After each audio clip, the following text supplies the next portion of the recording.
O meu, a minha aula não está aparecendo. Poxa, Federico, cante, ótimo, cante. Oi, então, faz aí, né? Você está no intervalo da sua aula? Eu deixei acabado. Foi feito esse cafezinho, o intervalo dele é assim, 10 minutos no máximo. Ponto, Brasil.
Bom, boa tarde a todas as pessoas que estão aqui presentes, que nos acompanham, devidamente autorizado, então, pelo corpo de servidores aqui da escola. Nós vamos dando início a esse encontro síncrono aqui. O pessoal havia pedido para esperar alguns minutos para que os colegas pudessem ir entrando com calma. E vamos começando aqui, então, a ideia de hoje do nosso encontro, mais do que aqui trocarmos, eu passar informações a vocês, a ideia é que troquemos possíveis informações, abrimos espaço para perguntas e debates sobre esse tema mais amplo que tem sido objeto do curso aqui por todos nós acompanhado, mas também especificamente sobre o uso de tecnologias digitais, uso de ferramentas de inteligência artificial e como, eventualmente, isso pode auxiliar aqui nas nossas atividades jurisprudenciais, né, nas nossas atividades jurisdicionais. Me apresentando aos colegas, eu sou Abner, sou juiz estadual em São Paulo e atualmente convocado aqui no Supremo, e por isso é que eu fui convidado para, nas aulas gravadas que vocês já tiveram acesso, a falar um pouquinho das experiências que o Supremo tem tido na utilização dessas ferramentas de inteligência artificial e também de justiça digital, porque nesse âmbito me parece muito importante que os tribunais, os juízes, desembargadores, enfim, do Brasil inteiro troquem as informações, sobretudo porque há experiências que são adotadas por um ou outro tribunal que podem ser úteis na prática de outros tribunais também.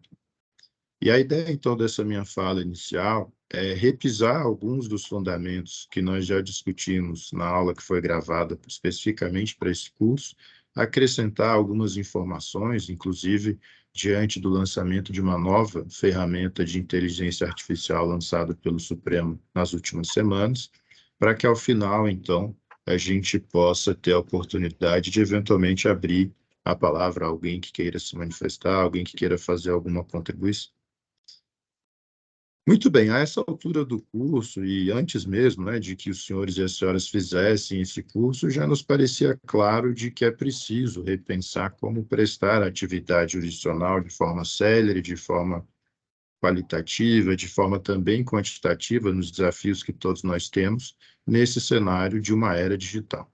É uma era digital que apresenta tecnologias cada vez mais avançadas, com um perfil cada vez mais disruptivo, com mudanças que se apresentam numa velocidade cada vez mais exponencial, numa escala cada vez maior, e que apresenta impactos também nas esferas de atuação dos serviços gerais prestados pelo Estado, entre eles a atividade do Poder Judiciário, evidentemente, como não poderia ser diferente.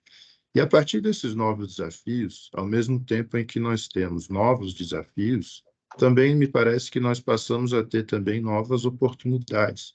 Oportunidades de aprimorar os serviços que prestamos e oportunidades também de corrigir vícios ou falhas estruturais que ao longo do tempo foram se apresentando. Então, quando discutimos ferramentas de inteligência artificial, tecnologias de justiça digital, há pelo menos dois grandes âmbitos de atuação que podem ser relevantes.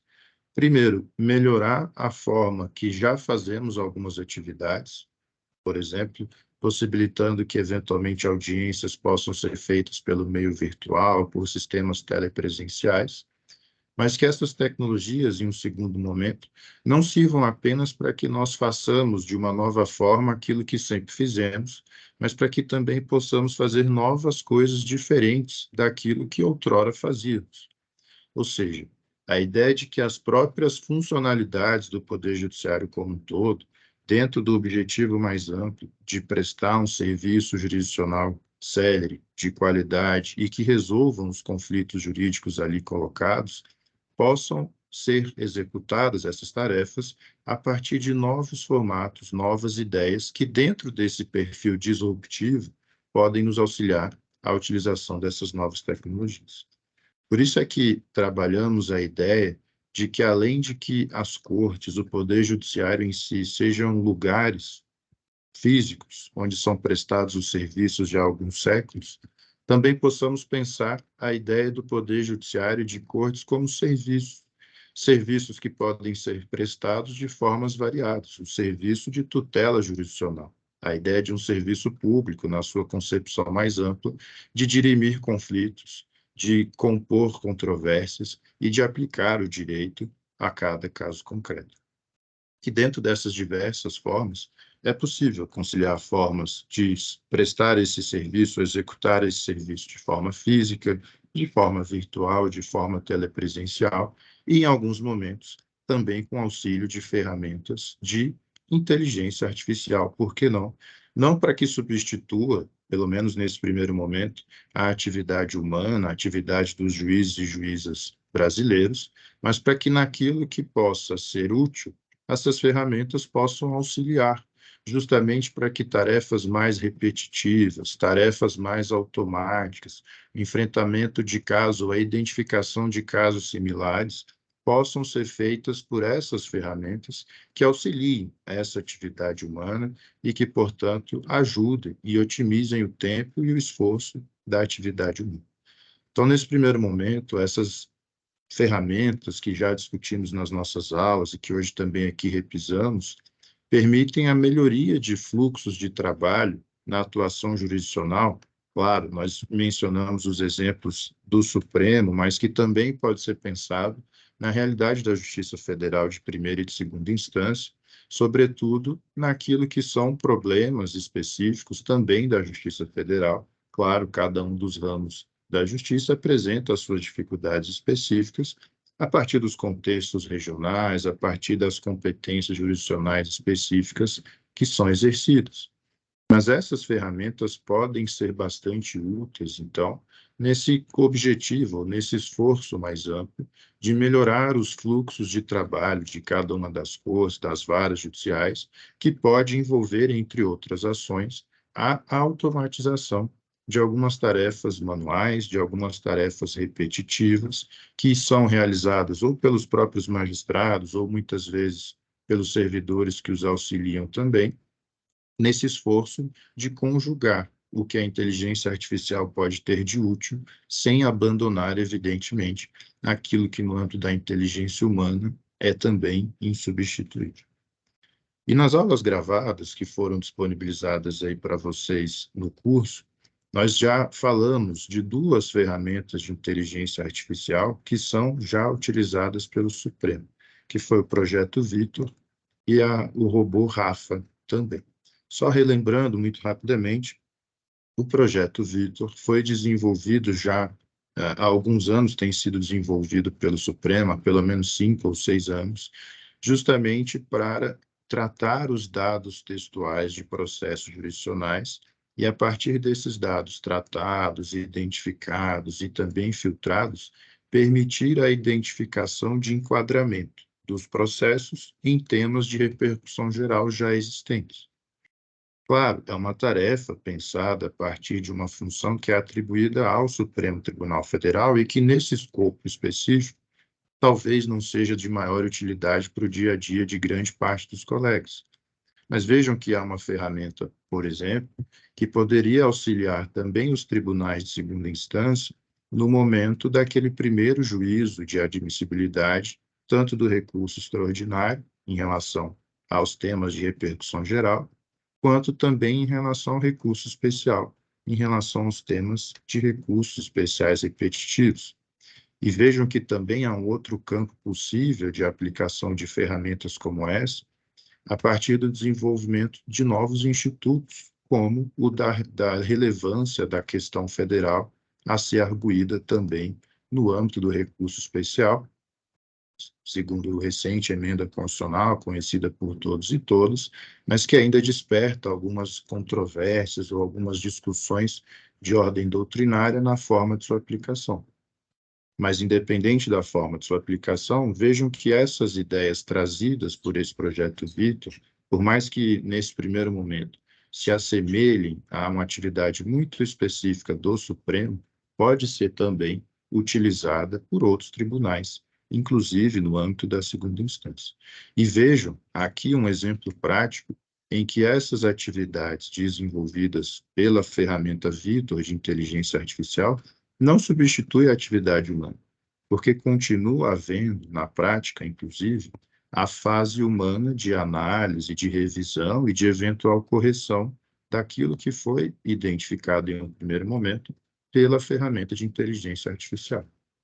Trata-se, então, de uma atividade de suporte pela inteligência artificial à atividade humana. Atividades que antes, de forma repetitiva e manual, eram feitas exclusivamente também pela atividade humana, passa a ser possível que agora seja feita pelas ferramentas de inteligência artificial.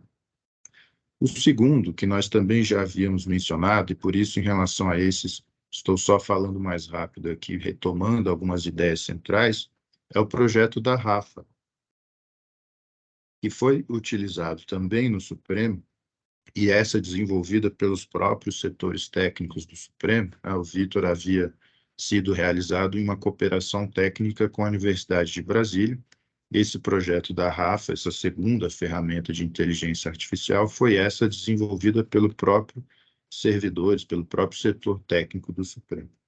E tem como objetivo algo diverso, que é, dentro do tratamento dos Objetivos de Desenvolvimento Sustentável da Agenda 2030 da Organização das Nações Unidas, foi uma ferramenta de inteligência artificial criada para integrar esses objetivos, esses ODS, na sigla como se chama, em relação aos processos julgados pelo tribunal.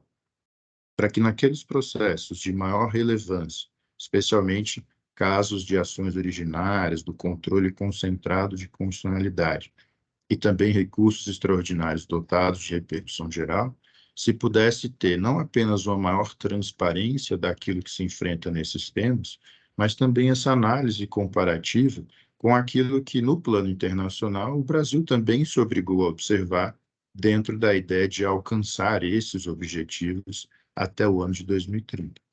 Então, também, mais uma vez, é uma ferramenta de inteligência artificial com apoio tecnológico à atividade humana para automatizar tarefas manuais a partir da classificação entre os temas discutidos em um determinado processo e aqueles temas abrangidos por cada um dos Objetivos de Desenvolvimento Sustentável. Essa também é uma ferramenta que, a partir da determinação de cada tribunal, pode ser, em alguma medida, exportada para a atuação de outros tribunais, como, aliás, já é também uma preocupação no âmbito do Superior Tribunal de Justiça, que já também tem feito esse trabalho de enquadramento dos seus processos principais julgados pelos seus órgãos na Corte em relação a esses objetivos de desenvolvimento sustentável, justamente para que se identifique naqueles processos temas que são de relevantes não apenas no plano nacional, mas que, em alguma medida, se vinculem também a outros temas discutidos no mundo inteiro como objetivos de uma comunidade global propriamente dita. E desde que gravamos essa aula que foi disponibilizada a vocês, houve na semana passada uma novidade quanto ao tema, e essa sim eu trago aqui pela primeira vez à turma nesse encontro síncrono, que foi o lançamento pelo Supremo de uma terceira ferramenta de inteligência artificial que se deu no dia 17 de maio, agora, então há pouco mais de 10 dias. Um robô, uma ferramenta de inteligência artificial também, que foi batizada de Vitória.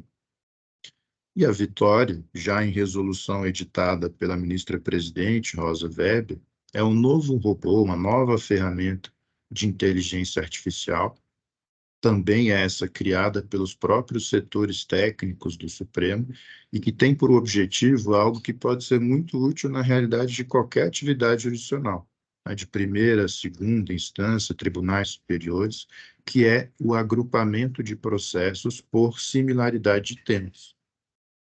Esse é um tema, essa é uma potencial ferramenta que apresenta uma utilidade muito significativa para praticamente todas as unidades jurisdicionais, justamente porque, lendo a ferramenta, lendo as peças de determinado processo, já os agrupa vários processos por similaridade de tema, permitindo, claro, o seu enfrentamento de forma uniforme, evitando decisões contraditórias em temas parecidos, permitindo que esses processos recebam não apenas um tratamento igualitário, mas até um tratamento mais célere, na medida em que o magistrado, a magistrada, diante daqueles casos repetitivos, já conhece bem a matéria, já domina bem o tema e permite que ele aplique de forma reiterada o seu entendimento em grande número de casos, justamente para que também se identifiquem novas controvérsias relevantes, inclusive dentro de um trabalho mais amplo de gerenciamento de precedentes, inclusive, a partir desse agrupamento de processos, que por ferramentas de inteligência artificial permita identificar temas repetidos, é também possível identificar novas controvérsias relevantes que podem, eventualmente, gerar a instauração de incidentes de assunção de competência, incidentes de resolução de demandas repetitivas, abrindo, por exemplo, hipóteses para que essas ferramentas processuais previstas no Código de Processo Civil tenham uma aplicação mais efetiva e tenham também, nesse sentido, uma aplicação mais prática, justamente para que se alcancem os benefícios que, a partir dessas ferramentas, se poderia prever. Então, vejo que é também um outro exemplo que, mais do que conhecer o que o Supremo tem feito na sua realidade, os esforços que tem empreendido nesse sentido, o objetivo principal, que me parece ser útil a todos nós, é, com essas iniciativas, tentarmos incentivar, no âmbito dos tribunais brasileiros, a troca de experiências e de práticas úteis, práticas relevantes, para que aqueles benefícios aferidos por um determinado tribunal, uma ferramenta que foi por ele desenvolvida, possam também, em forma de cooperação, ser alcançados por outros tribunais no enfrentamento de problemas similares. Até porque, do ponto de vista prático, não é simples, não é fácil e nem é barato desenvolver esse tipo de ferramentas.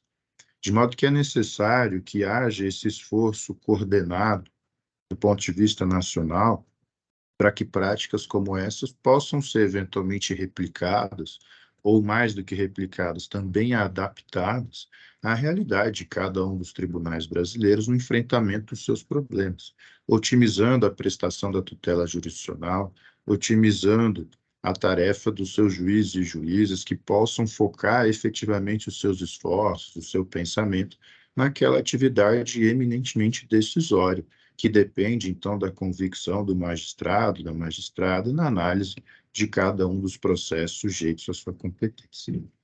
Essa, então, a Vitória foi lançada semana passada, então, como a terceira ferramenta de inteligência artificial e que, numa análise rápida, dentre essas três que já existem aqui no âmbito do Supremo, é a que me parece que maior potencial apresenta quando se pensa no Poder Judiciário Nacional brasileiro como um todo, justamente porque o enfrentamento de casos repetitivos e o agrupamento desses casos de forma mais racionalizada é uma utilidade que pode apresentar grandes vantagens a todos nós que atuamos no Poder Judiciário. E além das ferramentas de inteligência artificial, há também a utilização de novas tecnologias que, por vezes, impactam a forma deliberativa da justiça brasileira, ou dos tribunais brasileiros. E, nesse sentido, é que eu também procurei trazer nas nossas aulas, algo que nós aqui retomamos, a experiência do plenário virtual no Supremo, que não é uma ferramenta de inteligência artificial, não há aqui automatizações de tarefas, não há aqui substituição de tarefas por robôs ou coisa do tipo. São tarefas eminentemente humanas, mas que naquele segundo escopo que eu mencionei a vocês no início do nosso encontro, permite que um serviço jurisdicional do Supremo seja prestado sob uma nova forma, em certa medida, com um elevado grau de tecnologia disruptiva até, que no início da sua vigência, da sua aplicação, chegava a causar estranheza em grande parte do setor jurídico brasileiro, justamente porque se passou a ter matérias relevantes, não apenas aquelas matérias repetitivas ou menos complexas, decididas em um âmbito de plenário virtual do Supremo, que hoje, já há alguns anos, especialmente a partir do contexto da pandemia, pode ser utilizado para o enfrentamento de qualquer tipo de processo, sejam repercussões gerais, sejam ações do controle concentrado, sejam ações penais de autoridades com foro por prerrogativa de função. Não existe mais uma limitação, seja de temas, seja de classes, pelas quais o plenário virtual pode ou não pode analisar. Lembrando que o plenário virtual em si, no âmbito do Supremo Tribunal Federal, surgiu em 2007 com um escopo bastante reduzido, que era aquele de simplesmente analisar ou não a existência de repercussão geral em um recurso extraordinário. Reunidos os outros requisitos de admissibilidade, algum ministro ou ministra propunha aos demais pares que o determinado tema apresentava ou não repercussão geral, e se afirmada a repercussão geral, esse processo seguiria para o seu julgamento de mérito no plenário físico. Pouco a pouco, desde esse escopo bastante reduzido, foi se dando uma ampliação sucessiva das potencialidades do plenário virtual do Supremo, primeiro, para que fossem julgados aqueles recursos mais repetidos ou de uma complexidade menor. Então, especialmente os recursos de agravos internos, que à época ainda se chamavam agravos regimentais, e também embargos de declaração, em matérias que já haviam sido decididas, seja monocraticamente por algum dos ministros relatores, ou seja também colegiadamente, seja no plenário ou em uma das turmas. Em 2016, apenas, é que houve essa ampliação do plenário virtual para julgar esse tipo de processo, que apresentavam matérias já repetidas, ou já, na sua essência, na grande maioria dos casos, matérias já decididas pela Corte, que apresentavam um potencial de mudança muito pequeno, mas que, por vezes, eram processos que ficavam ali por anos e anos parados, não apenas impedindo o encerramento da tutela jurisdicional, mas também processos que ficavam se acumulando ali no acervo do tribunal, justamente porque, diante de uma pauta bastante inflada da Corte, era raro haver momentos em que esses processos poderiam ser efetivamente julgados pelo plenário físico, pelos ministros na sua composição plena e enfrentamento daqueles temas. Então, vejam que daqui já se tinha uma primeira utilidade muito significativa, na medida em que esses processos, no âmbito do Supremo, puderam ter uma saída mais célere, uma saída mais rápida, na medida em que o Supremo passou a julgá-los no plenário virtual. E quanto a esse ponto, nem se podia falar que houve, à época, uma espécie de decréscimo deliberativo, porque aqueles que acompanham há mais tempo essas sessões do Supremo devem se lembrar que, ao final das sessões, era muito frequente nas sessões das turmas, um pouco mais raro nas sessões do plenário, fazia-se aquele julgamento por listas, em que não havia debates, em que não havia sustentação oral, não havia qualquer tipo de controvérsia, muito raramente havia alguma controvérsia, mas eram julgamentos bastante céleres, sumários, eu diria, justamente porque se tratava desses temas repetitivos, incontroversos e já decididos pela Corte no julgamento desses agravos internos e desses embargos de declaração. Então, nesse ponto, nem sequer se poderia dizer que houve algum decréscimo deliberativo no âmbito do enfrentamento desses temas. E, claro, aí sim, com a pandemia, justamente ali nos anos 2019, 20 e 21, é que houve essa ampliação mais significativa, também gradual, pela utilização do plenário virtual no Supremo, que passou a permitir, como eu mencionei, o enfrentamento de qualquer tipo de processo. E que, claro, a partir dessa ampliação, aí sim surgem debates mais específicos sobre se a utilização irrestrita do plenário virtual no Supremo pode gerar algum decréscimo deliberativo ou não. E esses são pontos interessantes de serem conhecidos, porque também ferramentas como essa, de julgamentos virtuais, julgamentos assíncronos, né? Há um prazo durante o qual os julgadores podem se manifestar naquele determinado processo. Essa também é uma prática que me parece universalizável, especialmente, claro, em órgãos colegiados da justiça brasileira, justamente porque seria possível instaurar esses órgãos colegiados uma nova instância deliberativa assíncrona, que representa um exemplo daquilo que, como premissa, nós mencionamos, na possibilidade de adoção dessas novas tecnologias ou dessas novas ferramentas disruptivas para imaginar novas formas de prestar o serviço jurisdicional, que alcancem objetivos constitucionalmente previstos e incumbidos ao Poder Judiciário, e que permita alcançar esses mesmos objetivos de uma forma célere, de uma forma justa, de uma forma equânime, mas às vezes por meios novos, novos formatos que às vezes, inclusive, podem potencializar essas características que se busca existir na prestação da tutela jurisdicional. E o caso do plenário virtual do Supremo é um caso pioneiro que permite justamente pensar esse modelo, não para replicá-lo de forma automática, mas até como um caso piloto mesmo, para se apreciar aquilo que deu certo, aquilo que não deu certo, como uma ferramenta como essa pode ou não ser reproduzida ou aplicada no âmbito da Justiça Federal, por exemplo. E vejam que, por mais que se argumente muitas vezes que há um certo decréscimo deliberativo na adoção desses julgamentos virtuais, há algumas características que só no plenário virtual existem, em relação ao plenário físico, que por vezes podem representar melhorias deliberativas e não apenas decréscimos deliberativos. Há, então, um conjunto misto de características que deve ser pensado, como se essa adoção de ferramentas tecnológicas como essa permitem um incremento ou um decréscimo deliberativo.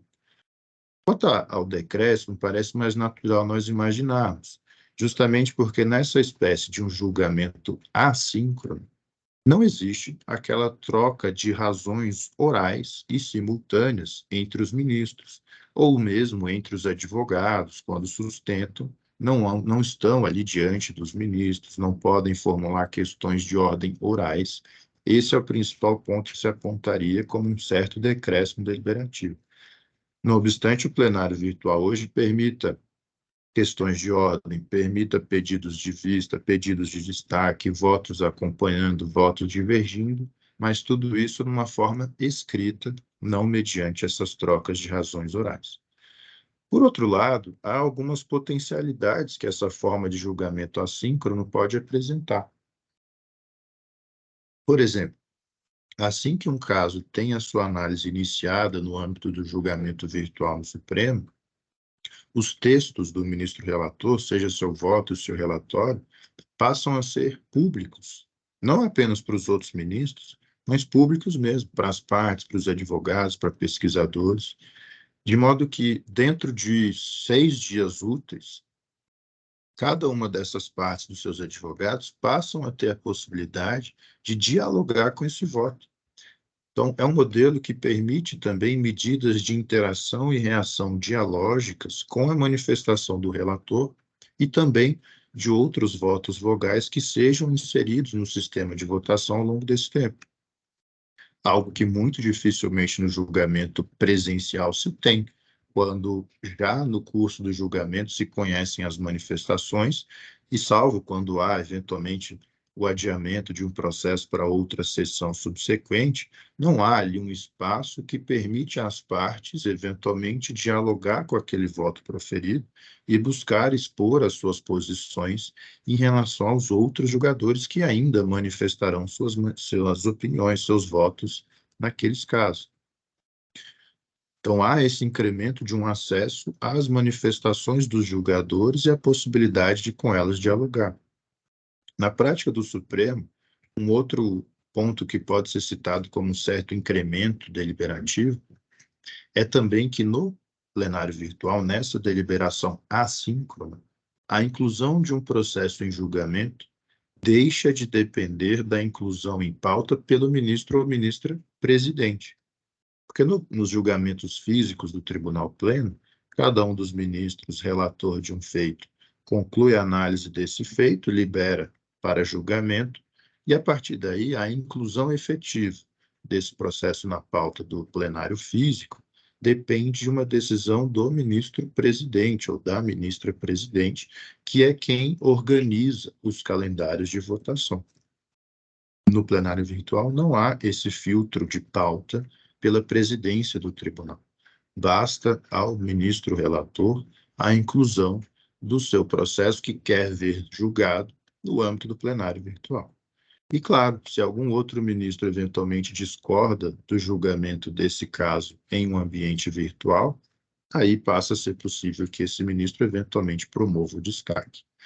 E um terceiro ponto, já finalizando aqui essa nossa fala inaugural, dessas possíveis incrementos deliberativos, diz respeito à possibilidade de manifestação colegiada da Corte sob a forma virtual, permitindo que casos mais urgentes, mais céleres, possam ser apreciados colegiadamente, e não apenas por meio de uma decisão monocrática liminar de um de seus ministros, justamente porque passa a ser possível essa manifestação colegiada da Corte, não apenas no plenário físico, ou eventualmente na turma física, que tem datas específicas de sessão, que tem prazos específicos de inclusão do processo em pauta, mas também por meio de sua manifestação virtual. Um exemplo que permite visualizar isso, um dos primeiros casos em que se convocou sessões virtuais extraordinárias, ou seja, além daquelas que toda semana acontecem, uma nova sessão, foi um caso de relatoria do ministro Fachin, que estava diante de uma reclamação relativa à realização de um concurso público, por exemplo, previsto para um final de semana. E essa reclamação chega ao Supremo numa quinta ou numa sexta-feira, enfim, no fim de uma semana, de modo que a solução que sempre se teria seria o ministro relator decidir monocraticamente, sem a possibilidade de que colegiadamente a Corte se manifestasse a tempo útil sobre aquela questão. Como passa-se a ter esse julgamento assíncrono, esse plenário virtual, é uma possibilidade que se convoque uma sessão virtual extraordinária, por vezes com prazo de 24 horas de duração, já houve até sessões com prazo mais reduzido de duração, permitindo, então, que de forma útil, de forma viável, os demais membros, os demais integrantes daquele colegiado possam votar de forma colegiada e aquela questão seja analisada. Então, vejam que é um conjunto de estratégias, tanto na adoção de ferramentas de inteligência artificial, quanto na adoção de novas tecnologias e como isso pode ser incorporado às funções jurisdicionais típicas, que devem ser compartilhadas entre os tribunais brasileiros, a fim de que isso possa ser conhecido nacionalmente e possa também ser adaptado a cada realidade de um tribunal. E por isso também, já encerrando a fala, é que eu mencionei a vocês aquele painel promovido pelo Conselho Nacional de Justiça, que reúne em uma plataforma aqueles projetos com inteligência artificial no Poder Judiciário. E ali é possível, inclusive, filtrar quais são os projetos desenvolvidos no âmbito da Justiça Federal, nos tribunais superiores, na Justiça do Trabalho, na Justiça Estadual, Eleitoral, quais são os projetos de cada tribunal, que são iniciativas que devem ser conhecidas para que então possam ser também aplicadas na realidade útil de cada um de nós. Eu encerro então minha primeira fala por aqui, vou passar a palavra à Caroline Itaú, que também ao final a gente pode eventualmente abrir para perguntas e manifestações de quem quiser. Tá? Foi um prazer estar aqui com vocês, agradeço muitíssimo e sigo à disposição por aqui. Olá, boa tarde a todos. Eu acho que não temos mediadores, né, Abner? Então a gente pode falar direto. Quero primeiro parabenizar o Abner pelo convite, pela fala, né, que estava agora, e agradecer por ter reiniciado. Eu estava num voo, peço desculpas a todos por ter entrado um pouco mais tarde, meu voo atrasou demais, eu não consegui entrar na hora, mas consegui pegar uma boa parte, acho que quase toda a parte, perdi uns minutos iniciais só da fala do Abner, eu estava com a câmera fechada, mas eu consegui ouvir quase tudo que ele falou. Então, vamos continuar nessa mesma linha. Boa tarde a todos, acho que estão com a câmera aberta, Aníbal e Teomar. Não estou vendo mais ninguém com a câmera aberta, mas fiquem à vontade. Olá, Aníbal, Teomar, fiquem à vontade. Quem quiser abrir também, participem, vamos fazer um debate, né? Como o tema é inteligência artificial e eu e o Abder já gravamos a aula, primeiro eu queria saber dos que estão presentes se ficou alguma dúvida, se queriam trazer algum ponto para debate antes de eu fazer algumas considerações. Vocês tiveram algo que gostariam de perguntar das aulas da parte que eu fiz, das 2 aulas gravadas? Não? Tá sabendo tudo, Aníbal? Teomar também? Não, na verdade, a gente tem que. Eu pretendo rever suas aulas, porque é um tema muito novo para nós, né? A gente está aqui, na verdade, para tomar primeiro contato com essa nova realidade.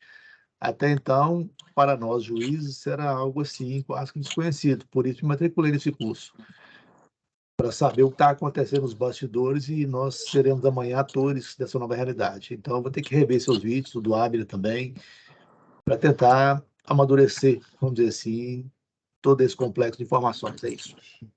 Eu também, assim, só complementando o que o Tomar falou, eu também concordo. Né? Para mim, está sendo muito importante para eu ter uma noção do geral do contexto, né, a respeito da normatização da justiça digital, que a gente, né, nessa revolução toda que a gente está vivendo. Tudo está correndo muito rápido, sabe? Até os instrumentos com os quais a gente trabalha, um dia de um jeito, do outro de outro, e a gente tem que estar sempre se atualizando, né? Então, assim, para mim está sendo muito importante, né? A palestra do Abner agora foi importante para eu saber como é que funciona tudo na cúpula do judiciário, né? E, assim, ter uma ideia, né, de como deveria funcionar aqui também na primeira instância. Então, agradeço, está sendo muito bom para mim. Tá bom? Obrigado. Eu acho também essencial essa capacitação, porque nós vamos utilizar esses sistemas. Então, esses sistemas de inteligência artificial, né? Então, nós temos que saber o que nós estamos utilizando e até se o advogado eventualmente fizer algum tipo de contestação assim oral, né, impugnando alguma coisa, a gente saber o que foi utilizado, como que foi utilizado, ter argumentos para conseguir responder uma demanda como essa de algum advogado, de alguma parte, etc. Então, concordo com o Itelmar e com a Aníbal de que muda tudo muito rápido, ninguém aqui é super especialista no tema, eu e a Abner somos juristas, como todos nós aqui, ninguém aqui é programador nem nada, e a gente teve que, nos últimos anos, ir se estudando para isso justamente porque precisava, né, Abner? Sobretudo em Brasília, que acaba que essas decisões, por exemplo, no âmbito do CNJ e no STF, acabam sendo tomadas com uma repercussão nacional. Se a gente, nós juízes, não nos capacitarmos para entender o que está acontecendo, a gente vai ficar na mão de outros que estão tomando essas decisões. E aí a gente não vai ter como argumentar com eles. Então, eu comecei a estudar esse tema justamente por isso, porque eu falei, eu preciso entender isso que está acontecendo, porque eu estou aplicando isso na prática. Então, eu tenho que ter argumentos para pedir algo num sentido ou no outro em face daqueles que estão desenvolvendo essas tecnologias. Então, o primeiro ponto que eu achei importante, talvez eu não tenha destacado tanto isso na aula, porque é muito pouca coisa, muito tempo, muitos assuntos para falar em pouco tempo, é a questão do juiz robô, né? Que a gente volta e mexe, fica ouvindo falar que está sendo desenvolvido um juiz robô, que o judiciário estaria caminhando para um juiz robô. Eu não sei qual é a visão dos senhores. Os senhores têm a impressão de que nós, do judiciário, estamos caminhando para um juiz robô ou que, pelo contrário, ainda estamos muito longe disso? Qual é a impressão que os senhores têm? Depois eu trago dados para dizer num sentido ou no outro. Eu penso que não, Caroline. Acho que a máquina existe para nos auxiliar, nos aparelhar, desenvolver a nossa inteligência de decidir, mas a presença do juiz, o seu raciocínio, a sua convicção, a sua formação, a análise do que se propõe para analisar isso, no meu sentido, não seria como ser substituído. É claro que existem demandas do Poder Judiciário, que são demandas que talvez pudessem ser resolvidas pela própria administração. Nós temos segmentos aqui, me refiro aqui à questão da execução fiscal, por exemplo, que são questões muito, né, eu diria, às vezes simplórias, não demandaria um juízo de inteligência do magistrado para resolver. Aliás, há um tempo atrás, inclusive, eu participei de uma palestra, há muito tempo atrás, sobre a ideia da execução fiscal administrativa e não jurisdicional. Ou seja, a própria administração criar mecanismo para processar essa massa, vamos dizer assim, de créditos não recebidos. Isso vem para o judiciário, a gente sabe que isso aqui é algo que não demanda decisões complexas, salvo um caso ou outro. Então, talvez seria o ambiente adequado para a tecnologia atuar. Mas o papel essencial do magistrado nas questões mais sensíveis da sociedade, eu não vejo como um robô resolver isso. Sinceramente, eu não acho que a ideia do juiz robô seja factível. Essa frase que você falou agora, essa sua ideia, ela está bem na linha do que o Abner estava falando, que o uso, pelo menos atual, das máquinas tem sido para tarefas repetitivas, mecânicas, para liberar o juiz humano, claro, né, para tarefas que sejam mais complexas. Então, está bem na linha do que ele falou, essa sua conclusão. E você, Aníbal? Eu penso que a concretização dessa hipótese do juiz robô, se for ter mesmo, vai estar muito longe, muito tempo à frente, porque a análise das provas precisa de um ser humano, não é? Porque, né, as provas podem ser falsificadas, podem ser adulteradas, né?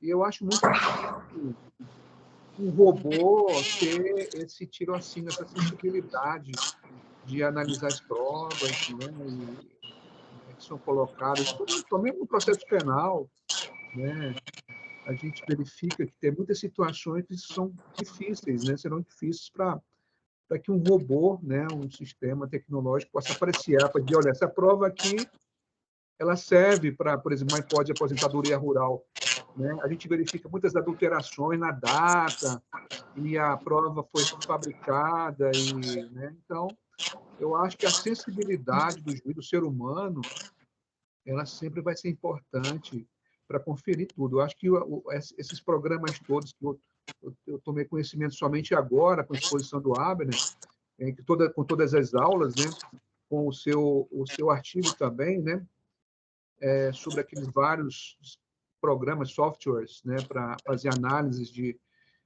possibilidade no processo, são importantes, né, para a gente fazer uma peneiração sobre, olha, essa aqui é esse assunto, esse aqui é outro assunto, mas sempre vai ter um ser humano lá por trás, inserindo dado, né? Olha, esses processos são de FGTS, são de aposentadoria rural, esse é o recurso extraordinário tal, né? Aí depois que o programa junta e vai separando, né? Então, eu acho isso. Eu acho que, no momento, eu acho muito difícil um juiz robô, né, para julgar, né? A sentença, até a sentença, o nome sentença a gente sabe, né? Vem do latim sentire, né? Sentir, né? Então, né, precisa o ser humano para sentir o que está acontecendo ali. Essa é a minha humilde opinião no momento, tá, Carolina? Obrigado. Essa opinião, Aníbal, eu acho que ela está bem também na linha da pesquisa da FGV que eu citei nas aulas, lembra, gravadas? A FGV fez uma pesquisa do qual eu participei, que nós analisamos todos os sistemas de inteligência artificial que existem hoje atualmente no judiciário. E aí constatou-se, isso foi feito, publicado ano passado, em 2022.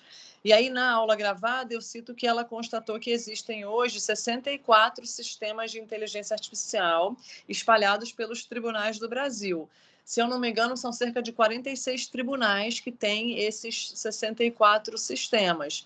Então, nós temos tribunal que tem mais de um sistema e temos tribunal que não tem sistema nenhum. Por exemplo, o meu tribunal, TRF2, sou colega juíza federal de vocês, nós temos sistema em desenvolvimento, então nós não temos ainda, ainda em ideação, não temos ainda um sistema em produção já utilizando. Alguns tribunais têm mais de um sistema, se eu não me engano, o TRF4 já tem mais de um sistema de inteligência artificial. Só que todos esses 64 sistemas de inteligência artificial que existem hoje, eles fazem as tarefas que o Abner citou, relacionadas à categorização de processos, ou seja, pega o processo e vê que tipo de categoria que ele se encaixa dentro de um tema ou não de repercussão geral, como é o caso do Vitor, ou então esse novo que foi recém-lançado, que o Abner trouxe em primeira mão para vocês, a Vitória, outros temas também relacionados a precedentes obrigatórios, ou então outras tarefas que são feitas, reunir processos similares, como se fosse uma triagem, em vez do servidor fazer aquela triagem e pegar isso aqui é tributário, isso aqui é cível que não é tributário, isso aqui é indenização, o próprio sistema vai reunir esses processos, fazer uma triagem desses processos. Ou então decisões ainda muito simples, como as de execução fiscal, que o Itelmar falou, nós já temos, eu vou citar já, alguns sistemas relacionados a isso. Então, conceder ou não gratuidade, ainda muito simples. Temos sistemas que conseguem identificar que haveria gratuidade. Então, faz um modelinho de decisão bem simples, mas nada que possa equivaler a uma sentença ou a uma resolução de mérito daquele conflito. Então, os dados dessa pesquisa da FGV, que analisaram esses 64 sistemas, deixa claro que não existe ainda não existe nenhuma possibilidade de criação desses juízes robôs, porque a tecnologia não está avançada para isso, nós não temos essa sofisticação. Isso no Brasil e no mundo. Existiu, na época da pandemia, uma notícia de que a Estônia estaria criando um sistema de inteligência artificial que seria um robô. A Estônia, apesar de ser um país muito pequeno, ela se destaca muito no uso da inteligência artificial, ela quer fazer governos digitais, né, e-government. É a ideia deles, criar identidades digitais, eles já são muito digitalizados, eles queriam avançar com um juiz robô, segundo se noticiou, para causas patrimoniais de pequeno valor. Só que pouco tempo depois, acho que um ano depois, já veio uma notícia do próprio governo da Estônia dizendo que eles não tinham nenhuma intenção com relação a isso, nunca divulgaram essa notícia e que foi só um boato que um site de tecnologia acabou espalhando. Então, não há no Brasil e nem no mundo nenhuma ideia de criação de juiz robô atualmente, né? Não temos tecnologia suficiente para isso. E, além disso, temos a questão ética que o próprio Aníbal falou e também o Itelmar concordou. Não existe a possibilidade hoje da gente tirar um humano e colocar um robô, nem que seja para causas patrimoniais, imaginamos, de juizado, né? O nosso ainda tem a questão previdenciária, que é muito de juizado, mas um juizado estadual que julga conflitos muitas vezes de bancos ou então de companhia aérea, pode ser que a pessoa, né, o tribunal pensasse em tentar substituir por um juiz robô.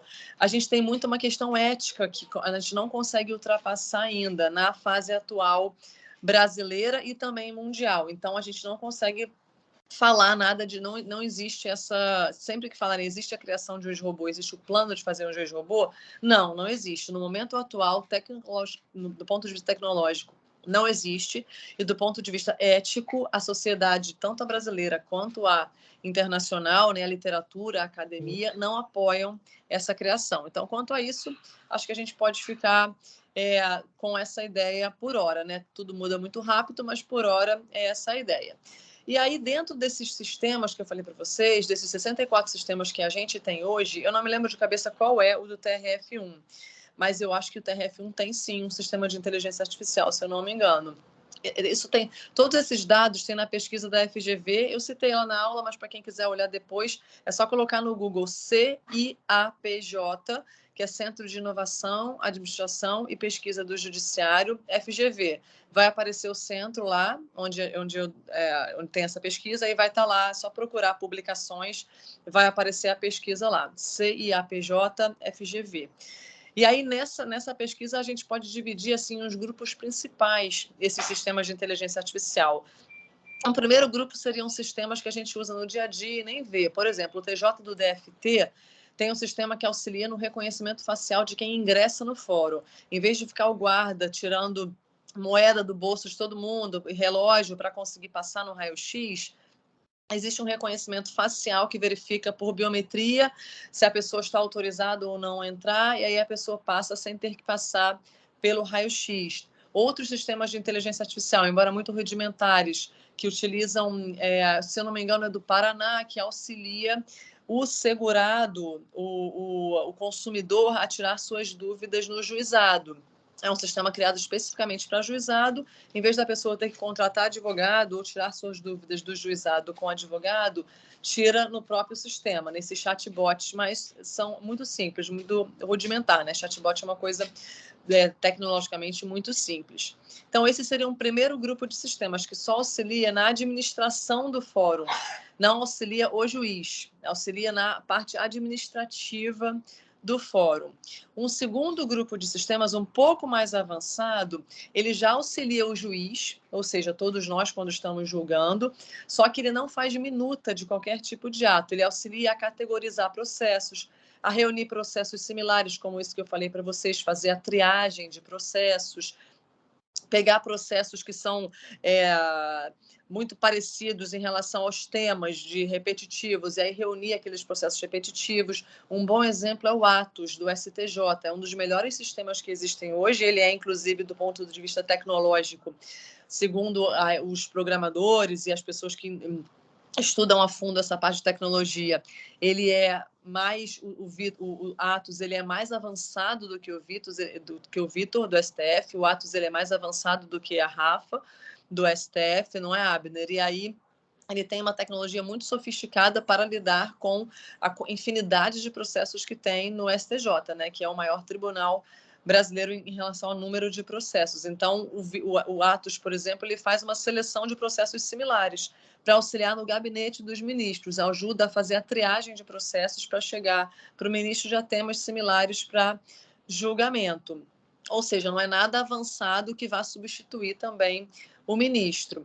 Esse seria um segundo grupo de sistemas. E um terceiro grupo de sistemas é um pouco mais avançado do que esse. Ele também auxilia o magistrado a julgar, só que ele acaba dando mais sugestões de minuta. Então, ele vai além de apenas categorizar ou reunir processos similares, ele trabalha com minutas. Então, nós temos, por exemplo, alguns sistemas em tribunais estaduais que auxiliam a identificar a gratuidade, e aí libera uma minuta lá de concessão ou não de gratuidade. Da mesma forma como a execução fiscal, que o Teomar falou, no TJ de Pernambuco, tem um dos primeiros sistemas de inteligência artificial do Brasil, que é o ELIS, que ele auxilia a identificar prescrição ou decadência ou algumas outras causas de extinção de execução fiscal. Por que é que consegue um sistema fazer uma minuta de gratuidade, fazer uma minuta de execução fiscal como essas? Porque são matérias muito repetitivas, a gratuidade está presente quase que em todos os processos, nós da Federal sabemos como que é alto o pedido de gratuidade, Da mesma forma que a execução fiscal tem muitos dados para serem utilizados, porque o volume é enorme, o nosso maior acervo brasileiro é de execução fiscal. Então, essa infinidade de dados, tanto da execução fiscal quanto de pedidos de gratuidade, serve para ir treinando o sistema de inteligência artificial. Eles funcionam exatamente como uma criança. Você treina um sistema exatamente como você treina uma criança, pela repetição. E aí ele vai aprendendo e vai tirando padrões dali.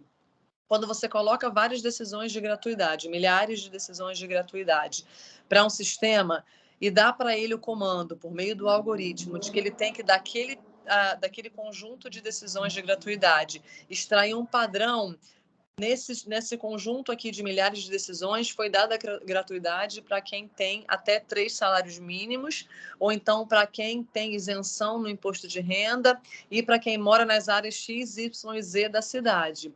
O sistema consegue fazer a extração desse padrão. Ele chega até essa conclusão por meio das tarefas que foram dadas para o algoritmo, porque o algoritmo recebe uma tarefa. Você treina, você confecciona aquele algoritmo, treina ele por meio de dados, os dados são as decisões judiciais, e você dá uma tarefa que a gente chama de output, que é a tarefa final que ele tem que entregar. Qual é a tarefa final? Aprender o padrão de gratuidade daquele tribunal ou daquela vara e replicar aquilo em outros processos. Então, quando chega um processo novo para aquele sistema, ele pega todo o treinamento antigo que ele recebeu. Aí ele fala, olha, neste tribunal ou nesta vara, o Abner só dá gratuidade para quem ganha até 3 salários mínimos e para quem mora numa área muito humilde da cidade. Fora isso, não tem decisão aqui de gratuidade. Então, não tem como eu fazer uma minuta de gratuidade fora desse padrão. É bem cara crachá como o sistema trabalha. Então, são muito simples esse tipo de tarefa, por isso que o sistema consegue fazer. E como eu falei para vocês na aula, esses sistemas são muito limitados. A inteligência artificial só funciona para aquela área específica. Então, se você for utilizar esse sistema de gratuidade para repercussão geral, por exemplo, você não vai conseguir resposta dele, ele vai dar erro, vai aparecer lá uma mensagem de erro no computador, porque ele foi treinado apenas para aquele tema, para que é a gratuidade especificamente. A inteligência artificial não é tão inteligente como a gente pensa. Isso aí, qualquer programador vai te dizer isso. Eu sei que existe a discussão do ChatGPT e da questão de vamos dominar o mundo e o mundo será dos robôs, mas é para algumas áreas específicas, como essa questão do ChatGPT, que fica fazendo uma inteligência artificial generativa, é outro tipo de trabalho desses que o do judiciário está fazendo. O que nós temos no judiciário brasileiro e no judiciário mundial é muito limitado e não tem tecnologia suficiente para conseguir substituir todo esse complexo conjunto de atividades que um juiz faz, que é receber a inicial, fazer a audiência, fazer a sentença, analisar a admissibilidade. São muitas nuances de atos que não são tão similares. A máquina não consegue replicar isso, ela consegue fazer tarefas muito específicas. Partes das atuações dos juízes ela consegue fazer, analisar a gratuidade, depois verificar a prescrição ou decadência em execução fiscal, tarefas bem limitadas. Isso ela consegue. Essa infinidade de atividades humanas, ela não consegue. Tanto que eu estou fazendo doutorado lá na USP, nessa área, e aí o programador lá, chefe do laboratório de inteligência artificial, estava dizendo que um cachorro, se você treinar um cachorro, ele vai ser mais inteligente do que um sistema de inteligência artificial desses que a gente vê, porque o cachorro consegue desenvolver sozinho várias tarefas, que não sejam só aquelas para as quais você treinou ele. Ele tem um instinto que permite que ele desenvolva outras tarefas. A máquina não, você precisa treinar ela para absolutamente tudo. Ela não consegue ir além do que você treinou ela, daí a limitação da máquina. Então, essa era a ideia inicial que eu queria trazer para vocês para complementar o que eu tinha falado lá nas 2 aulas gravadas. Alguém tinha uma impressão diferente? Eu queria fazer um comentário. Rafael e Karina, boa tarde. Não tinha visto vocês com a câmera aberta.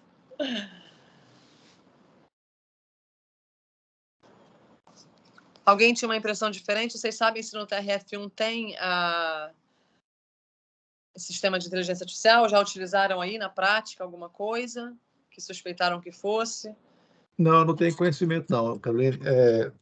Primeiro, nunca utilizamos. Eu sei que havia no âmbito da corregedoria a criação de um sistema, a Lucy, que estava sendo implantada, mas demais para prestar informações de forma automatizada. Mas Isso, muito simples, né? muito simples. Aqui na primeira instância, não tivemos conhecimento sobre isso, não. Tá bem, então. Diga, Karina. Nós temos alguma coisa bem incipiente, assim, até na minha vara tem o trabalho com o Dr. Rafael Leite, que é também... do CNJ, era do CNJ, é um dos né? papas aí, gosta Grande muito colega. desse assunto. Então, a Ele gente é tem programador, ele é programador. Exato, é uma Né? benção. É uma benção. É um juiz programador, é uma mosca azul, é excelente. E aí nós temos alguns robozinhos aí que a gente consegue já fazer algumas tarefas aí dentro do PJE. E estamos trabalhando aí também para que os advogados juntem as petições também numa forma de leitura que o robô consiga fazer, né? Essa apreensão daquilo que está escrito. E trabalhando, né? Porque a nossa vara é GEF, então tem muita coisa que nós conseguimos automatizar bastante, assim. E usamos uma extensão também que ele criou, que é o PJR, que é bem profícuo aí. A gente sempre incita todo mundo a utilizar, que facilita bastante. Então, mas assim, nada... é aquilo, né? Avassalador. No dia a dia não faz tanta... Faz diferença no trabalho que a gente fala de secretaria, né? Mas o problema que eu vejo também da inteligência artificial é que o processo está sempre no colo do juiz. Está sempre concluso. E daí não tem como fugir, né? Então, mas na verdade, até acelera, né? Acelera que venha para o colo do juiz. Muito mesmo. É exatamente isso. Você vê, o Rafael Leite é um juiz e programador, então é uma pessoa que entende, né, gosta do assunto, entende do assunto, e a vara no qual ele trabalha também não consegue fazer nada muito mirabolante, porque a ideia principal do uso da tecnologia hoje no judiciário é liberar o juiz para as tarefas mais complexas, porque a máquina não vai conseguir fazer a tarefa mais complexa. Então, é utilizar a máquina justamente para essa tarefa repetitiva, que faz a gente perder tempo, que é muito útil para a gente. Né, e deixar que a gente gaste um tempo útil com coisas que efetivamente é um humano que vai ter que fazer. E aí, eu acho que o Abner falou exatamente isso, é liberar o juiz para dedicar atenção para o que é indispensável, a participação humana. Então, acho que eu não vou insistir mais muito nessa ideia, porque já, né, concluímos isso aqui hoje, com respeito, obviamente, a todos que pensam em sentido contrário. Só quis trazer alguns dados das pesquisas que foram feitas. Um outro tema, eu não sei até que horas que vai, Abner, que horas que vai? Eu sei que a reunião estava agendada até às 16, mas aí não sei se é até 16h30. Tá. O pessoal aí, se puder confirmar. Está marcado 16h30, eu recebi a informação, 16h30. Terminar. Tá bom. Então, um outro tema que eu acho que é importante falar, se você quiser, você me interrompe, tá, Abner? Um outro tema que eu não consegui explorar nas aulas gravadas, mas que é uma consequência desse tema inicial da inteligência artificial, é a questão do uso dos nossos dados para a criação, inclusive, de sistemas de inteligência artificial, mas para fora do judiciário, ou seja, pela advocacia, pelas startups que estão utilizando muito. Qual é a situação atual? E essa discussão, inclusive, está no CNJ atualmente. Teve nas jornadas de direito civil, na Comissão de Direito Digital, então é importante que a gente esteja ciente, porque são os dados do judiciário que estão sendo utilizados. Nós temos os dados dos processos, ou seja, as decisões judiciais que estão lá nos processos e que, portanto, são públicas, e temos os dados dos documentos, né, da petição inicial, da contestação dos recursos, está tudo isso nos processos eletrônicos. Esses dados ali têm muitos dados pessoais, não é? Tem o nome das partes, que é um dado pessoal, o endereço delas, CPF, e-mail, tudo isso é dado pessoal. Fora aqueles processos que têm os dados pessoais sensíveis. Nós aqui da área federal, previdenciário, né? Uma infinidade de dados pessoais sensíveis quando uma pessoa pede auxílio-doença e está lá o laudo médico. Dados de saúde, que dizem se você está doente ou não, é um dado pessoal sensível. Então, esses processos eletrônicos, e assim como os físicos, mas eletrônicos é mais fácil acessar, eles, em alguns tribunais, eles estão totalmente disponíveis, o conteúdo deles todo está disponível, desde a petição inicial até a sentença. Em outros, dependendo do sistema do tribunal, em outros tribunais, só as decisões judiciais estão disponíveis. E aí nós temos, imagine então que nós temos todo o processo disponível, da inicial até a sentença, ou então, se for o caso de recurso, até o acórdão lá da apelação. nesses processos que estão disponíveis para consulta pública, tem essa infinidade de dados pessoais, tanto das decisões, porque o juiz cita o nome das partes, fulano ajuizou em face de ciclano, tem lá vários dados, e tem também a inicial e o recurso, as contestações, que tem outro tanto monte de dados pessoais ali. O que tem acontecido? Essas startups, diversas delas, vêm utilizando consulta massiva sobre os nossos sistemas eletrônicos de jurisprudência, de consulta de jurisprudência, para fazer a extração desses dados. E aí eles fazem um acesso massivo a esses dados para extrair esses dados, para a partir dali estruturar esses dados. O que é estruturar? Separar por categorias, ver o que é nome da parte, o que é CPF, o que é endereço, tudo que está misturado ao longo do processo é estruturado por essas empresas, separando por categorias, e a partir dali essas startups podem fazer diversas atividades. Por exemplo, podem fazer jurimetria, né? Muitas delas estão utilizando. Se eu quero saber como que a vara da Carina vem decidindo determinado benefício previdenciário, será que a Carina dá aposentadoria especial para quem tem porte de arma, ou vigilante com porte de arma? Será que a Carina dá aposentadoria especial ou será que ela não considera isso uma atividade insalubre? Como é que eu faço para saber essa conclusão? Eu posso fazer manualmente, analisando de uma a uma as decisões da Carina, que vão estar publicadas também na internet, no site do tribunal, ou eu posso botar um robô para fazer isso. Vai ser muito mais fácil se eu botar o robô. Essas empresas, startups, óbvio que fazem isso. E não tem nada de errado nisso, as decisões da Carina são públicas, né? Então, extrai-se as decisões, eu boto lá, seleciono por juiz, as startups selecionam por juiz ou selecionam por vara, e aí extraem os dados dos processos, estruturam eles e conseguem verificar os padrões de decisão da Carina. Isso é jurimetria. Ele consegue fazer uma metria, ou seja, uma métrica, medir a atividade judicial. Jurimetria nada mais é do que isso, fazer métricas da atividade judicial. E com base nisso, ele chega a um perfil da Carina. Aí ele fala, a Carina é boa para conceder aposentadoria especial para vigilante. Ou então, não, Carina julga tudo improcedente. Melhor a gente ajuizar em outra cidade. Vamos ver se consegue fazer o ajuizamento em outra cidade onde tem mais gente deferindo. Algo errado nisso? Não tem. As decisões são públicas. Isso é uma estratégia lícita que as empresas utilizam, né? A princípio, não tem nada de errado nisso. O problema é o seguinte, quando essas empresas fazem esse acesso massivo de dados, né, elas fazem essa extração de dados em muita quantidade, são muitos robôs que elas utilizam. Isso acaba porque são muitas startups ao mesmo tempo fazendo isso. E elas vendem esse serviço. Quando você vai a um escritório hoje, se esse escritório for bem estruturado, muitos já devem ter experimentado isso.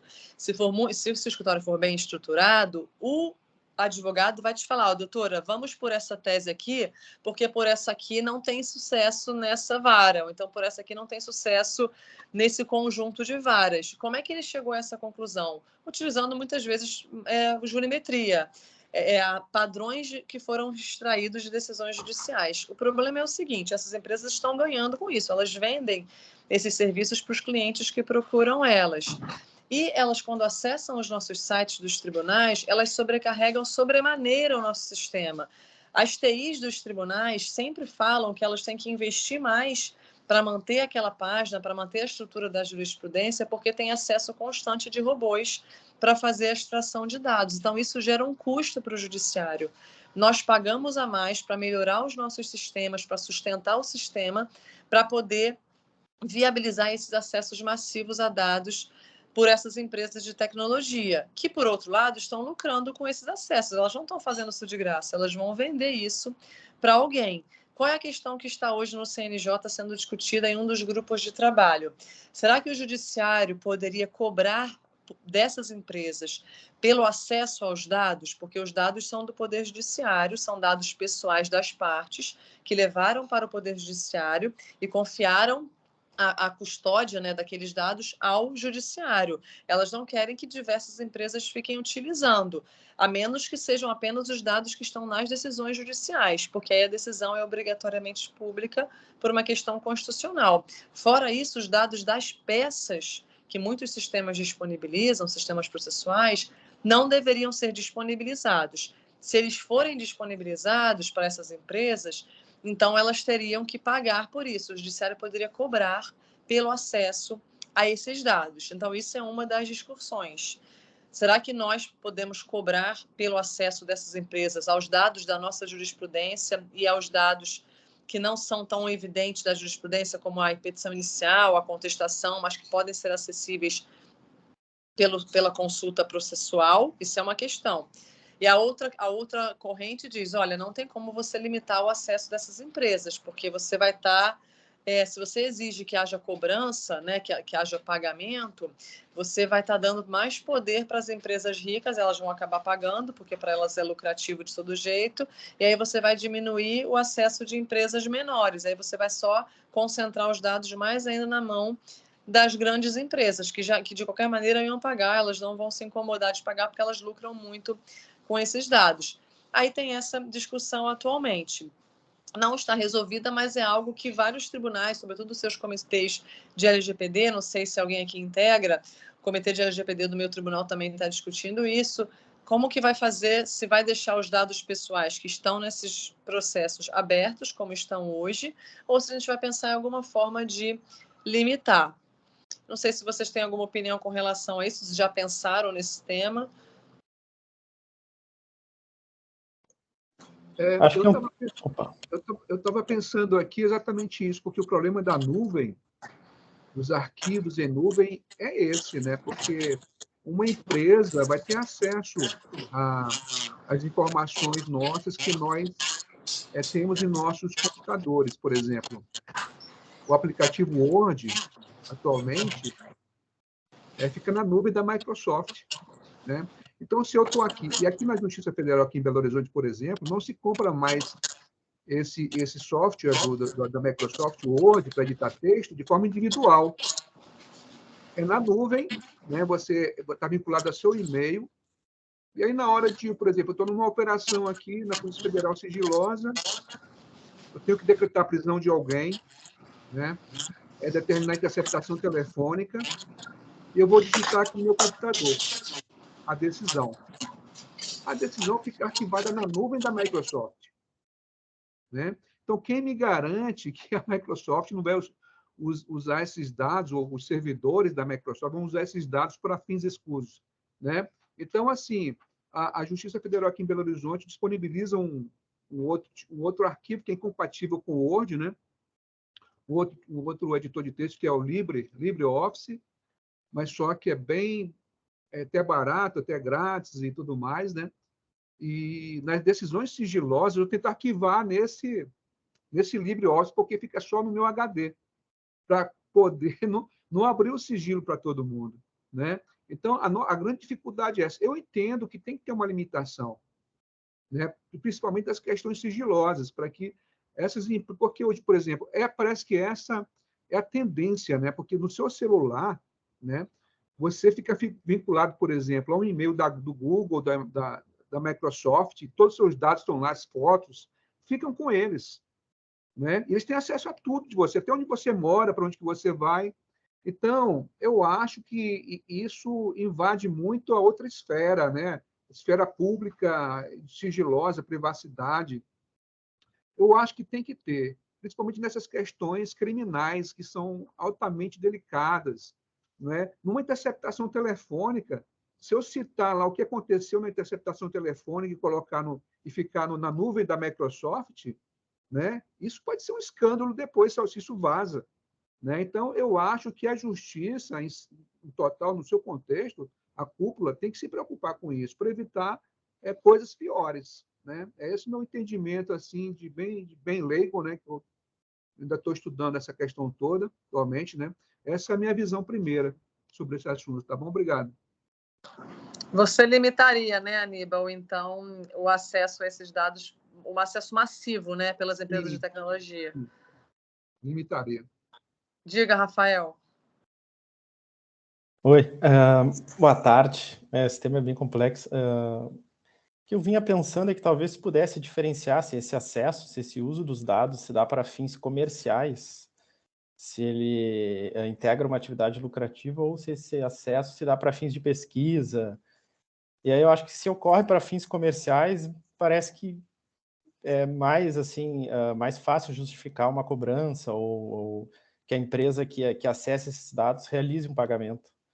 E essa questão, empresas menores, empresas maiores também, o impacto delas no sistema ou no processamento dos dados vai se dar de uma forma diferenciada. Então, a empresa maior, claro, se for acessar numa intensidade maior, vai pagar um valor maior. Então, mas é realmente um tema bem complexo aí.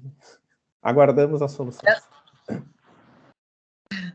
Essa questão da pesquisa, eu também acho que concordo com você, acho que até o ponto mais simples, né?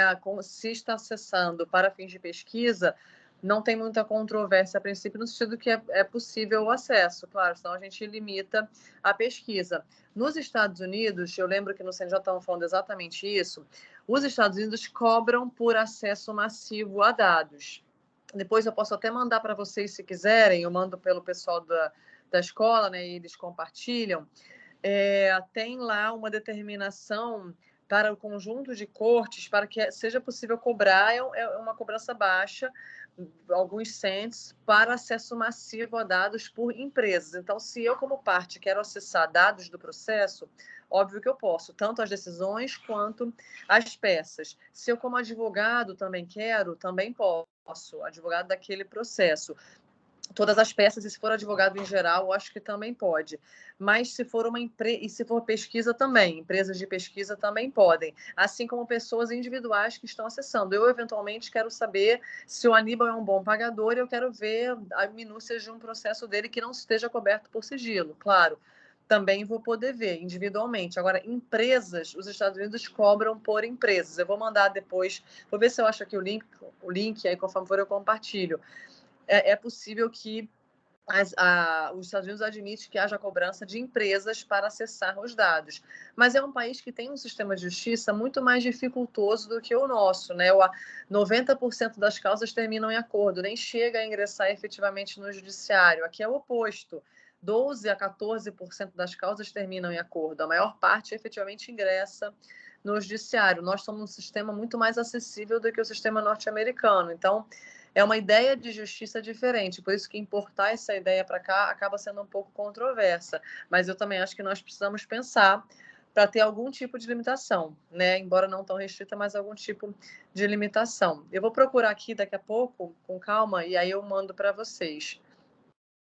Um outro tema que eu acho que vale muito a pena falar, para finalizar, é a questão que, porque foi, eu não sei se vocês já ouviram falar, quem é da Federal ouviu, talvez o Abder menos, mas quem é da Federal a gente ouve muito, as jornadas de direito civil, que são organizadas pelo Conselho da Justiça Federal, pelo CJF. Então, o CJF, todo ano, mais de uma vez por ano, organiza jornadas, né, de direito ambiental, de direito civil, de direito criminal, várias. Teve até de direito notarial esses dias aí. E organizou essa de direito civil ano passado, e uma das comissões era a Comissão de Direito Digital, da qual eu participei. E aí eu vi lá um enunciado muito interessante, que eu sempre cito nas aulas, porque eu lembro que ele foi muito polêmico, e muitos colegas fazem o oposto do que ele tem determinado. Como me pediram para falar um pouquinho sobre dados pessoais, eu vou falar um pouquinho sobre isso, para a gente finalizar. Quando a gente tem um processo desses, por exemplo, de saúde, ou pedindo internação, ou então esses processos previdenciários, nós temos ali dados relacionados à saúde das pessoas, né? Tanto na petição inicial, quanto na própria decisão do juiz. Quando ele defere o auxílio-doença para fulano, é porque ela está com a CID e tal. E aí, às vezes, o juiz coloca lá o número da CID ou a doença, né, que a pessoa está, artrose, aquelas que a gente está acostumada. Ali tem dados pessoais nessas decisões? O que vocês acham? Tem, certo? Tem dados pessoais. Tem o nome Inequívoco. Diga, Itelmar. Não, tem sim, concordando com o Aníbal aí. Tem, exatamente. Tem dados pessoais. E tem dados pessoais sensíveis, que estão relacionados à saúde da pessoa, que é laudo médico envolvendo a saúde da pessoa. Em razão disso, com receio de ter problemas com a LGPD, alguns juízes, sobretudo esses que julgam previdenciário e saúde, passaram a decretar sigilo nos processos que têm laudos médicos. A partir do momento que iniciou o processo, cita e já decreta o sigilo daquele processo, dizendo que existem dados de saúde ali são dados pessoais sensíveis, que exigem um cuidado maior do que os dados pessoais em geral, e, em razão disso, decreta-se o sigilo processual. Os senhores já passaram por essa experiência de decretar o sigilo? Não, nesses casos, não. Decretaria, Itamar? A gente está aí diante de um dilema, porque o processo em si, neste caso, pelo Código de Processo Civil, ele não é sigiloso. Ele é público, tá? E eu entendo que, no âmbito da relação jurisdicional, predomina o Código de Processo Civil em relação a outra lei especial, qualquer que seja. Então, eu acho muito difícil decretar sigilo com base nesses dados que seriam sensíveis. Uma preocupação que eu tenho tido aqui, Carolina, em decretar sigilo, mas é para evitar uma outra ameaça às partes, é quando eu peço precatório, eu decreto sigilo no processo. Porque existe aí não vou chamar aqui existe aí um empreendimento de aquisição desses títulos, existe aí uma espécie de assédio aos credores, geralmente pessoas pobres, para compra de precatórios. Eu tenho tido essa preocupação, mas mais com um aspecto aí voltado para a exploração econômica desenfreada. Mas no âmbito do processo em si, ao longo da fase de conhecimento, se o Código de Processo Civil não lista que seria um caso sigiloso, eu não decretaria.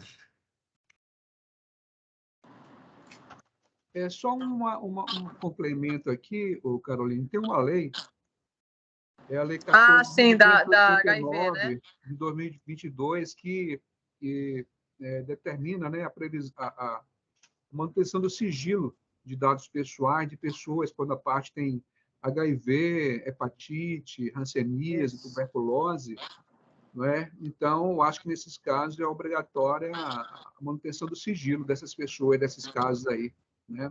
Talvez aplicando, por analogia a essa lei, outros casos também, né? Porque a questão de a pessoa estar doente ou não pode até afetar a possibilidade de ela conseguir um emprego, né? Ou alguma oportunidade no mercado de trabalho. Então, eu acho que eu decretaria. Eu tenho decretado nesses casos aí, mas eu acho que é possível até estender para outros casos.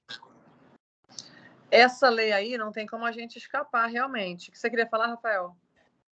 Pode falar. Não, eu ia até eu me lembrei da mesma legislação que o colega Aníbal trouxe, e eu sou aqui da 4ª Região, e quando a parte ajuiza uma ação pelo EPROC, ela pode selecionar se se enquadra ou não nessa lei. E aí, na hora que a gente cria a minuta de sentença, ela omite o nome da parte. E o laudo médico, ele fica sigiloso, se eu não me engano, também. Então, eu acho que já preserva, assim, em alguma medida E também, quando a gente vai editar a minuta, vem um lembrete, assim, atenção, esse processo se enquadra na lei tal, não coloque o nome da parte. Exatamente. Com relação a essa lei, não tem o que escapar, porque ela cria uma determinação para a gente de que o processo tem que ser mantido sigiloso, mas se for essas doenças específicas, tuberculose, HIV, etc., que são doenças que podem gerar algum tipo de constrangimento para a pessoa. O legislador já presumiu que não é para dar publicidade nesse tipo de processo.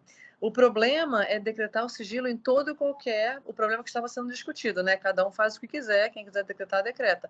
O problema que está sendo discutido, que estava sendo discutido nas jornadas de direito civil, era se poderia ser decretado o sigilo em todo e qualquer tipo de processo, como muitos colegas nossos estavam fazendo. Chegou qualquer laudo médico de artrite, artrose, doença pulmonar obstrutiva crônica, né, que a gente pega muito, doença pulmonar DPOC, né, que a gente pega muito, e vários outros desses, se poderia decretar sigilo em razão simplesmente dessas doenças, que não, em geral não geram nenhum tipo de constrangimento, e muitos colegas estavam e estão ainda decretando.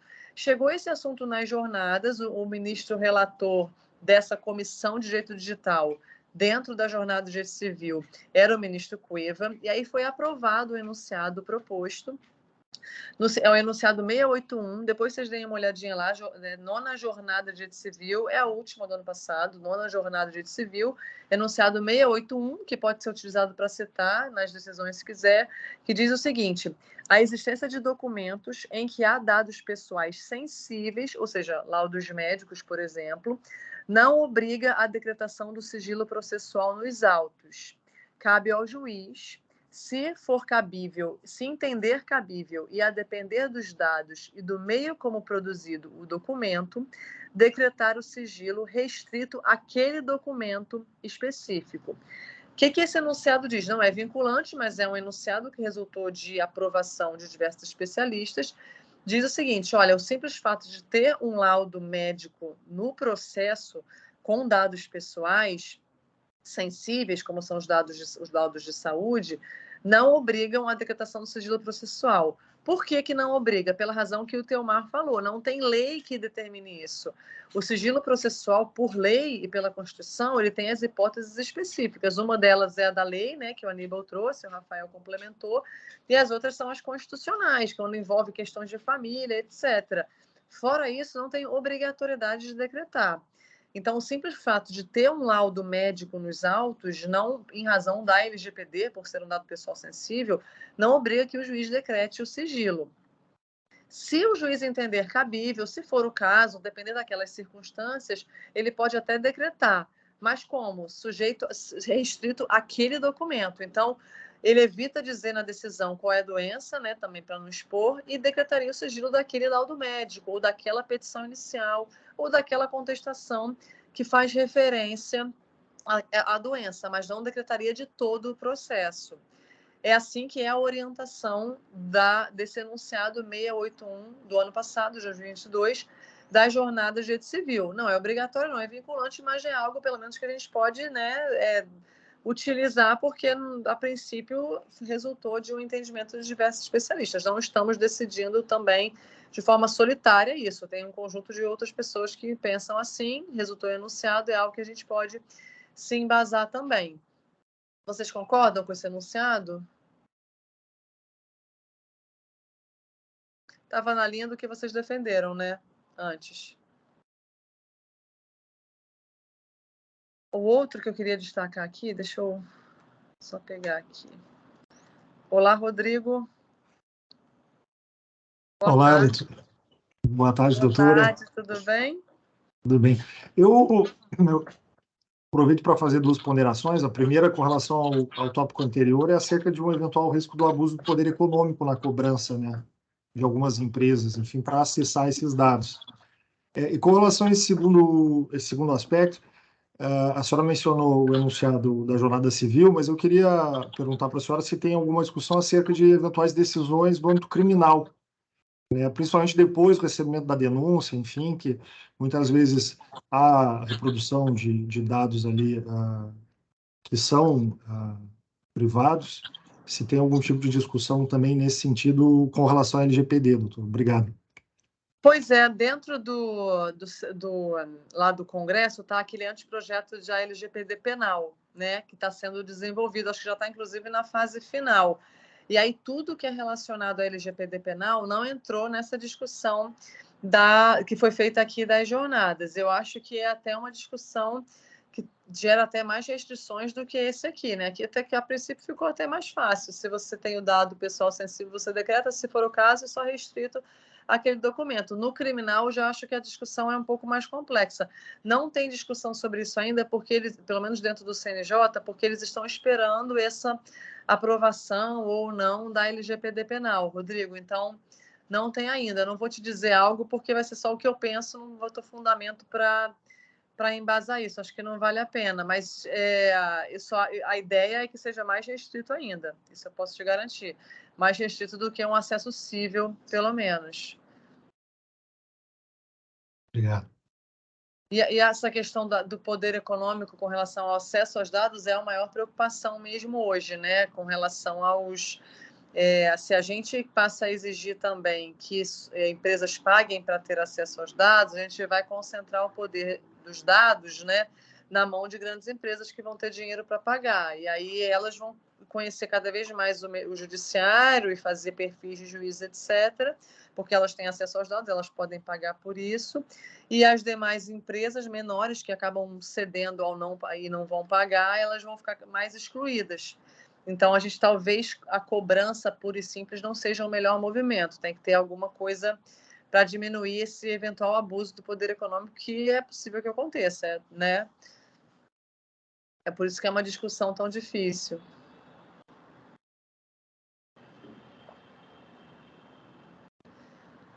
O último ponto, eu não sei se vocês... porque eu vi lá na ementa, mas não deu tempo de tratar nas aulas gravadas, com relação aos dados pessoais, né? Assim, a discussão relativa a dados pessoais, porque era muito grande a ementa. A gente acabou focando mais na parte de tecnologia e inteligência artificial. Eu não sei se vocês têm alguma dúvida relativa a dados pessoais para a gente aproveitar nesses últimos minutos, ou se não tem. De dia a dia, de algo que já chegou aí. Que nem não é necessariamente relacionado à tecnologia, estava bem grande a ementa. Pode ser ou não relacionado à tecnologia. A maior parte das dúvidas que tem chegado nos tribunais relacionadas a dados pessoais não é relacionada à tecnologia. É assim, muitas que chegam para os comitês. Eu sou a presidente do comitê do meu TRF2.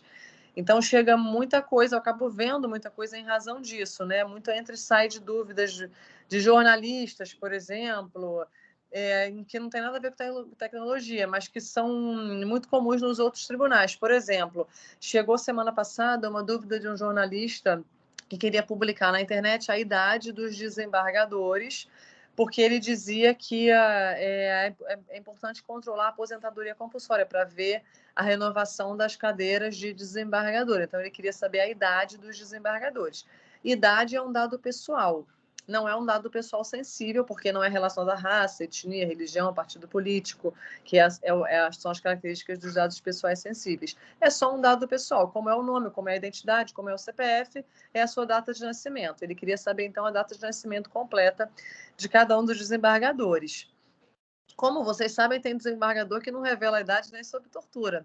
Algumas mulheres, então, a idade é impossível você revelar, ainda mais com os procedimentos hoje, é impossível você revelar a idade. Não pergunte a idade das desembargadoras. Algumas, né?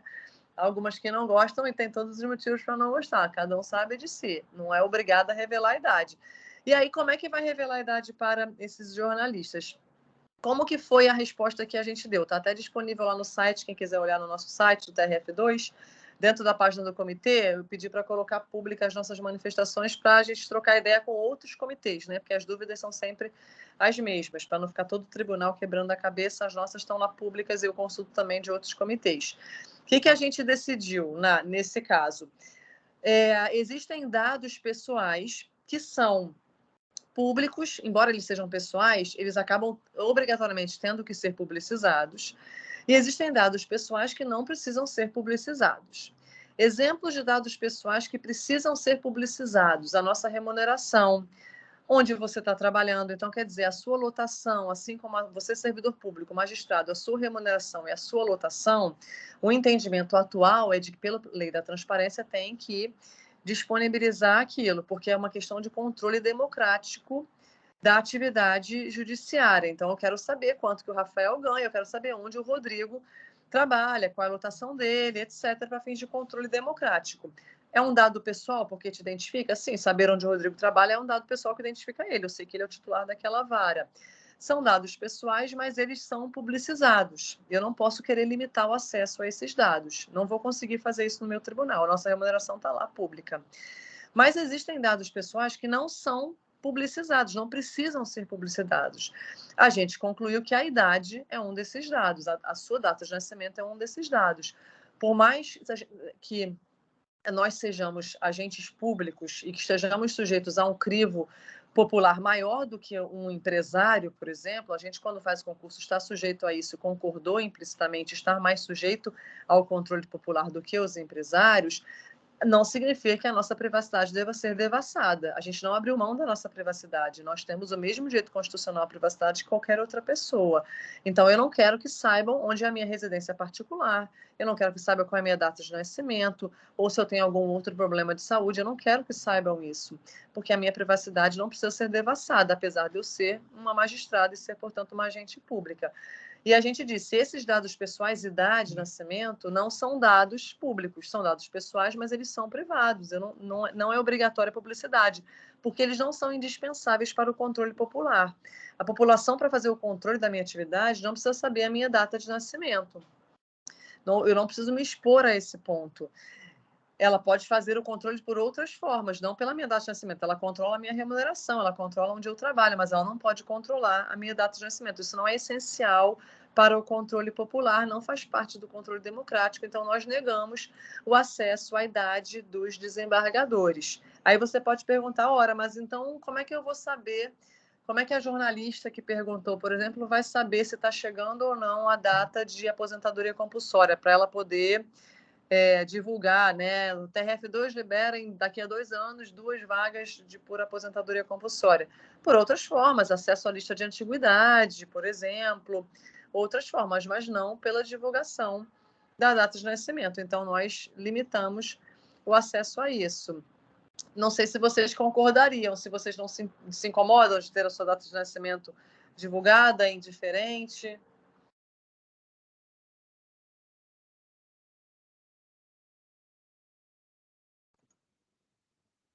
Eu não vejo nenhum problema de divulgar minha data de nascimento, né? A princípio a minha eu também não vi, não, mas... assim, não afeta o meu orgulho, nem... Assim, eu não vejo nenhum problema, não, né? Mas também concordo. Eu acho que tem que ser divulgada a mesma data de nascimento e... Né, para a população verificar se falta muito tempo para se aposentar e a imprensa se inteirar do assunto, né? Por mim, não vejo nenhum problema, não. Então, você é a favor de divulgar?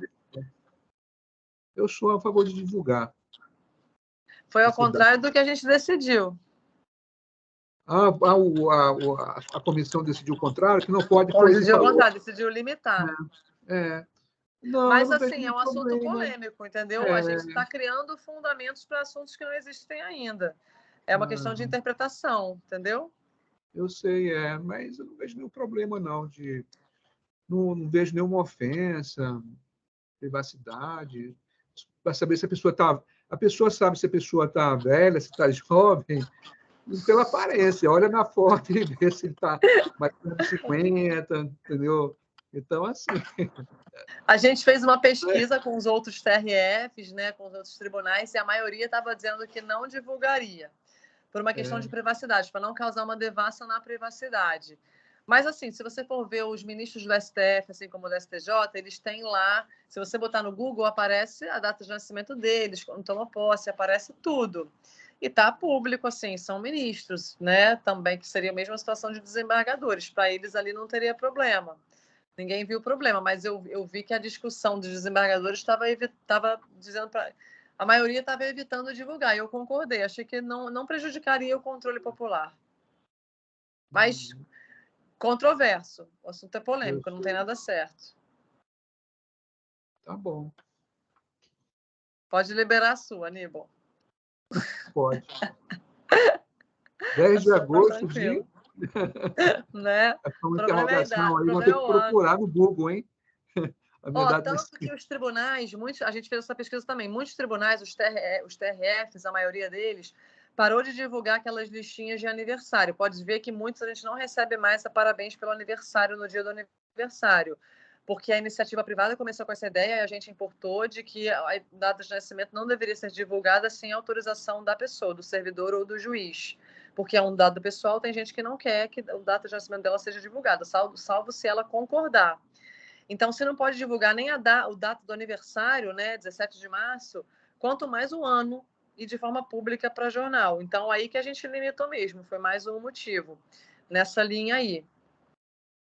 Depois você veja, Aníbal, no seu tribunal, se eles estão divulgando a lista de aniversariantes do mês. O meu já não está mais.